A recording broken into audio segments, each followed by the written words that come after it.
10 умных мыслей, которые заставят задуматься. Ум не сосуд, который нужно наполнить, а огонь, который нужно зажечь. Самое сложное – это не ответить, а задать правильный вопрос. Знания не делают человека мудрым. Мудрость – это умение применять знания вовремя. Пока ты медлишь, кто-то уже делает.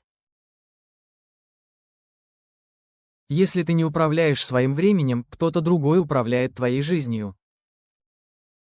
Сомнения создают больше неудач, чем ошибки. Умный человек решает проблему, мудрый избегает ее. Не бойся начинать с нуля. Это шанс построить нечто лучшее. Самое ценное – это внимание. Твоя жизнь там, где твой фокус. Интеллект без эмпатии – просто холодная логика. Сохрани, чтобы не забыть. Поделись, чтобы вдохновить других.